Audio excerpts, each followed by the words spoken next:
Good morning students. आज हम लोग संस्कृत पाठ 7 सप्तमः पाठः विज्ञानस्य आविष्कारा इस पाठ का जो हमारा बचा हुआ एक्सरसाइज है, अभ्यास प्रश्न है, इसको हम लोग हल करने का प्रयास करेंगे। इससे जो पहली क्लास थी, इससे पहली वाली क्लास में हम लोगों ने जो हमारा एक्सरसाइज पेज नंबर 36 और पेज नंबर 37 पे जो एक्सरसाइज दिया हुआ है उसको हम लोगों ने हल किया था।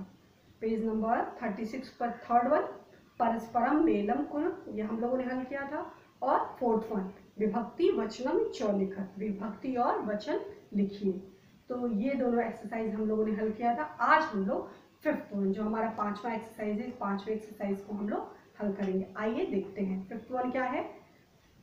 फिफ्थ वन दिया हुआ है यथा निर्देशम उत्तर, निर्देशानुसार उत्तर दीजिए। अब लिखेंगे यथा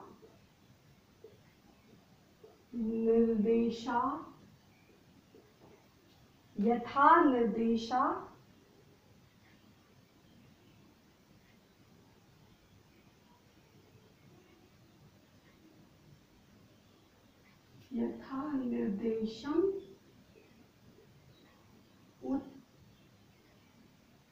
उत्तरत, यथा निर्देशम उत्तरत, यानी ये है, ध्यान दीजिएगा। यथा निर्देशम उत्तरत यानी यथा निर्देश उत्तर दीजिए, जैसा निर्देश दिया जा रहा है निर्देश के अनुसार उत्तर दीजिए, जैसा निर्देश दिया जा रहा है वैसा उत्तर दीजिए। पहला है क, हम केवल उत्तर लिखेंगे, ध्यान दीजिएगा।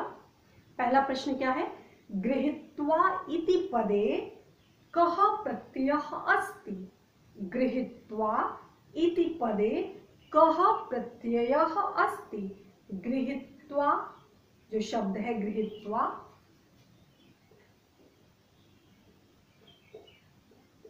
गृहीत्वा इति पदे यानी इस पद में, पद में कह माने कौन, प्रत्यय माने प्रत्यय, अस्ति माने है, कौन सा प्रत्यय है। इसमें 4 ऑप्शन दिया हुआ है, चारों ऑप्शन में एक करेक्ट ऑप्शन आपको चूज करके लिखना है। तो आप उत्तर प्रश्न में केवल आप ये प्रश्न लिखेंगे कि गृहीत्वा, हम एक एग्जांपल के तौर पे बता दे रहे आपको, गृहीत्वा इति पदे कः प्रत्ययः अस्ति। ठीक है, कः प्रत्ययः अस्ति। तो आपका उत्तर जो है, उत्तर आपका पहला ऑप्शन सही है, तो आप उत्तर लिख देंगे कत्वा, प्लस कत्वा प्रत्यय। तो आपको इसी तरह से जब बाकी जो 4 प्रश्न हैं, उन चारों प्रश्नों के उत्तर आपको इसी रूप में लिखना है कि प्रश्न आप लिखेंगे, उत्तर लिखेंगे, फिर प्रश्न, फिर उत्तर, इसी क्रम में आपको, इसी सीक्वेंस में आपको लिखते चले जाना है। ठीक है, आगे देखते हैं। पहला, गृहीत्वा इति पदे कः प्रत्ययः अस्ति। गृहीत्वा इस पद में कौन सा प्रत्यय है, तो उत्तर पहला हो जाएगा कत्वा प्रत्यय।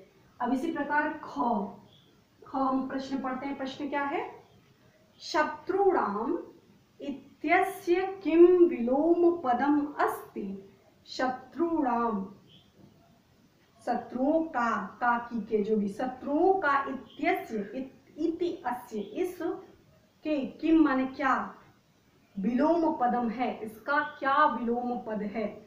पहले आप जानिए शत्रु का विलोम क्या होता है। शत्रु क्या कहते हैं, शत्रु माने दुश्मन, और शत्रु का मित्र नहीं पूछ रहा, विलोम पूछ रहा है, अपोजिट। तो अपोजिट आप शत्रु का क्या होता है, तो शत्रु का विलोम मित्र होता है। तो इसमें ऑप्शन क्या दिया है, रिपोह, रिपोह माने शत्रु, सखा नाम यानी मित्र, लेकिन दोस्त का मित्र होता है, सखा क्या कहते हैं, शत्रु का मित्र नहीं होता है। फिर न को, कोई नहीं, और तीसरा ऑप्शन है मित्राणाम, तो शत्रुणाम, तो क्या हो जाएगा मित्राणाम। तो जिस पुरुष और वचन का रूप शब्द है, उसी पुरुष और वचन का जो अपोजिट भी आपको ढूंढ करके लिखना है। तो उत्तर आपका थर्ड ऑप्शन सही हो जाएगा। थर्ड ऑप्शन आप लिख लेंगे, क्या हो जाएगा, मित्राणाम। ठीक है, आपका उत्तर क्या हो जाएगा, मित्राणाम। अगला देखेंगे ग आपका क्या दिया हुआ है। ग प्रश्न है, एतत् आवागमनस्य प्रमुखम यानम अस्ति इत्यत्र एतत् सर्वनाम कस्मै प्रयुक्तम्। कह रहा है एतत, एतत जो शब्द है सर्वनाम एतत बात कर रहा है कि एतत शब्द जो है वह आवागमन का प्रमुख यान होता है। एतत माने कौन, एतत का अर्थ होता है यह, लेकिन एतत शब्द किसके लिए प्रयुक्त, तो क्या कहने का अर्थ यह है, एतत आवागमनस्य प्रमुखम यानम अस्ति इति यत्र एतत सर्वनाम कस्मै प्रयुक्तम। एतत शब्द है वो किसके लिए प्रयुक्त किया गया है, एतत, एतत शब्द के द्वारा किसके विषय में बात कर रहे हैं कि यह जो होता है यह इसके द्वारा आवागमन का प्रमुख साधन है। तो कौन, किसके द्वारा आवागमन का प्रमुख साधन होता है, तो दिया है वाष्पयानम, वशयानाय, सॉरी वाष्पयानाय, वायुयानाय, वस्यानाय और द्विचक्रिकाय नाय। तो द्विचक्रिकानाय, वाष्पयानाय या वायुयानाय या बसयानाय, तो कौन सा इसमें करेक्ट ऑप्शन होगा, आपने पीछे जो पाठ पढ़ा है उसमें आपने देखा होगा। तो इसका उत्तर क्या हो जाएगा, वाष्पयानाय, पहला ऑप्शन इसका सही हो जाएगा। पहला लिखिए, पहला ऑप्शन वाष्पयानाय, वाष्पयानाय। अब आपका घ हो जाएगा, घ प्रश्न क्या है, सर्वत्रैव इत पदस्य संधि विग्रहम अस्ति।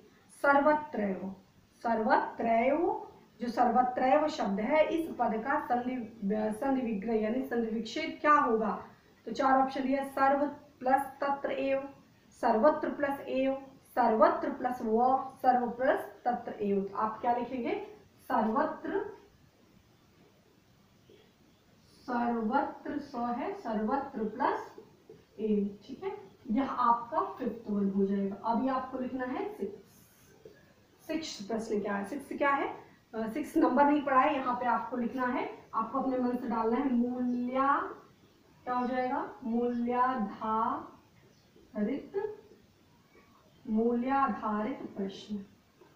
आपको मूल्य आधारित जो प्रश्न है इन प्रश्नों के उत्तर आपको ढूंढना है। पहला देखिए क्या है, फर्स्ट वन, ये छठा नंबर नहीं है, आपको बस ऐसे ही लिख देना है छठा नंबर।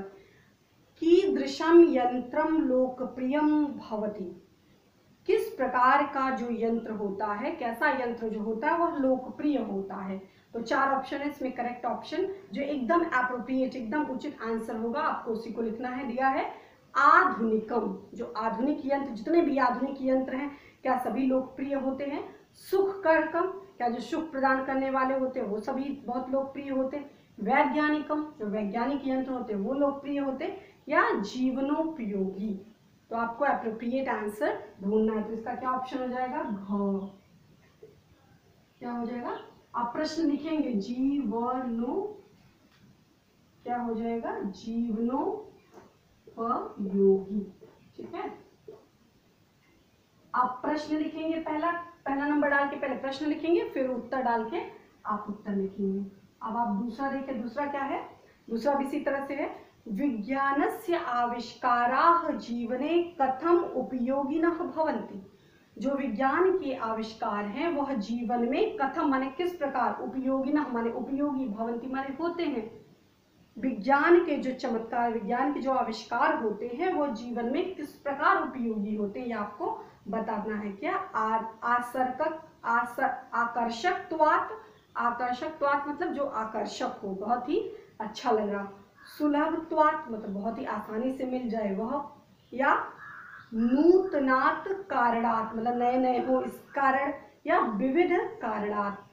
तो प्रश्न आप समझने का प्रयास करें कि विज्ञान के जो आविष्कार है वो जीवन में किस प्रकार, किस किस प्रकार से उपयोगी है। तो कौन से, एक दो कारण तो है नहीं, बहुत से कारण है। तो आप उत्तर में इसका भी उत्तर क्या हो जाएगा, विविध कारणात्, विविध कारणात्, ठीक है। ये आपका उत्तर हो जाएगा, क्या हो जाएगा, विविध कारणात्। तो यह इस प्रकार आपका 7th लेसन विज्ञानस्य आविष्काराः, यह पाठ जो है पूर्ण हो गया। 5th वन और 6th वन एक्सरसाइज आप कॉपी में देख करके, जितना भी एक्सरसाइज दिया हुआ है, वर्ड मीनिंग दी हुई है, सभी कॉपी पे साफ सुथरी हैंडराइटिंग में कॉपी में लिख लेंगे। और नेक्स्ट आप पेज नंबर 38 देखिए। पेज नंबर 38 पे दिया हुआ है रचनात्मक कार्य, क्रिएटिव एक्टिविटीज। तो पहला दिया है उच्चारण करिए, तो जो भी शब्द दिए उनको आपको उच्चारण करना है। एक बार हम पढ़ दे रहे हैं, आप उच्चारण कर लीजिएगा। आविष्कारः, लोकप्रियम, कार्यक्रमान, वाष्पयानम और वार्तालापम। तो यह इस प्रकार कुछ शब्द दिए हुए हैं। ये सारे शब्द आपके पाठ से संबंधित, तो इसको आप देख लीजिएगा। नेक्स्ट सेकंड वन है, इंटरनेट की सहायता से अन्य उपयोगी आविष्कारों तथा आविष्कारकों की सूची बनाइए। ये हमने आपको होमवर्क में दिया था, तो आप इसमें यह आप लोग का एक जैसे असाइनमेंट है उस तरह से प्रश्न है कि आप एक तरफ लिखेंगे कि कौन यह आविष्कार है। कम से कम आप लोगों को 20 आविष्कार ढूंढने हैं और वे उन 20 आविष्कारों को करने वाला कौन है, आविष्कारक कौन है, उसका आप लोग को नाम लिखना है। तो यह आपका होमवर्क हो जाएगा।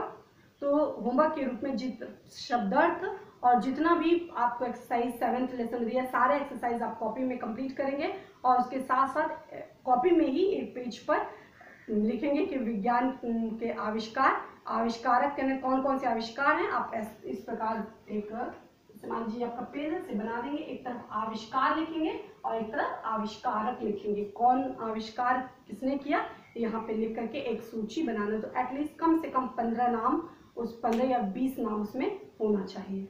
ठीक है, तो आई होप आप लोग को समझ में आया होगा। नेक्स्ट क्लास में हम लोग जो अगला हमारा अष्टमा पाठ है, इस पाठ का हम लोग अध्ययन करेंगे। धन्यवाद।